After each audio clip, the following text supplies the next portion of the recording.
এই তালুর মধ্যে এবং পায়ের তালুর মধ্যে শরীরের ভেতরের অংশগুলোর সাথে স্নায়বিক যোগাযোগ আছে। আপনাদের মধ্যে গ্যাস্ট্রিকের প্রবলেম আছে কার কার? অনেক লোকের আছে, স্বীকার করবেন না, তাই তো? যাদের গ্যাস্ট্রিকের প্রবলেম, এই ওষুধ খাওয়া বাদ দিয়ে সকালবেলা যখন বা খাবার খাওয়ার পর যখন বুক জ্বালাপোড়া করবে, হাতের এই জায়গাটা খালি চাপ দেবেন।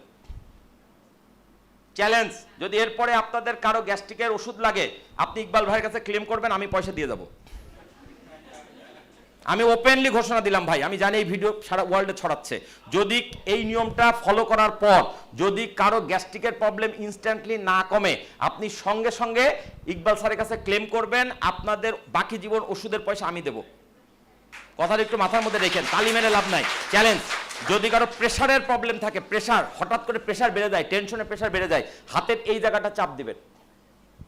এটাকে আমি যেগুলো এখন শেখাচ্ছি, এটা হচ্ছে আকু প্রেশার, আকু পাংচার না, আকু পাংচার হচ্ছে সুই ফোটানো, আকু প্রেশার।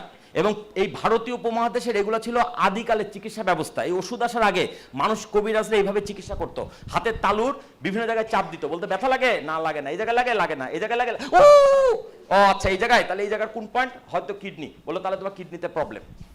এবং এখন এই প্রবলেম এইভাবে আইডেন্টিফাই করা সম্ভব। যদি আপনার আমার কথাগুলো বিশ্বাস না হয়, ইন্টারনেটে সার্চ দিয়ে আকু প্রেশার একটু এই সংক্রান্ত কিছু ভিডিও টিডিও দেখে নিন, তাহলে আপনারা বুঝতে পারবেন, আপনার চিকিৎসা আপনি নিজেই করতে পারবেন। আমার মেসেজগুলো কি ক্লিয়ার হচ্ছে? তাহলে দিনের মধ্যে কয়েকবার যদি হাতের তালুতে আর পায়ের তালুতে চাপ দেওয়া যায়, তাহলে কি ঘটবে?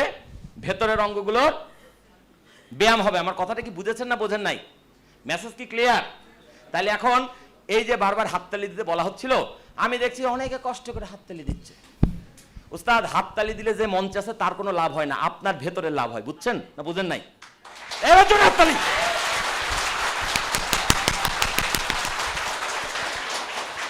এইবার তালিটা হ্যাঁ নিজের জন্য দিয়েছি, তাই না ভাই? দিনের মধ্যে কয়েকবার কারণে তালি দেবেন, অকারণে তালি দিবেন। আচ্ছা, আপনাদের মধ্যে কেউ কি আছেন স্কাউট করেছেন?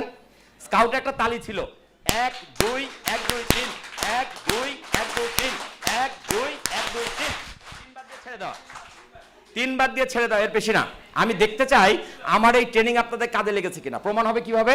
আমি যেই বলবো রেডি 1 2 3 শুরু করে দাঁড়ান দাঁড়ান, তিনবার দেবেন, তিনবারের পরে একটা তালিও অতিরিক্ত পড়বে না, ক্লিয়ার? যদি পড়ে আবার করাবো।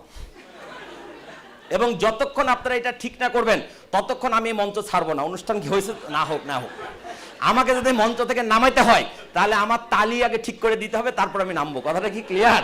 ওকে, আচ্ছা শুরু করেন। রেডি 1 2 3।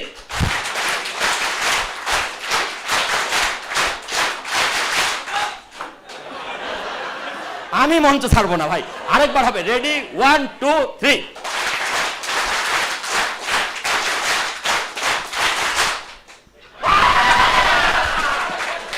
আমরা সব পারি। একবারের ট্রেনিং এ যদি এতটুকু উন্নতি হয়, তাহলে সারাদিনের ট্রেনিং অনেক উন্নতি হবে না?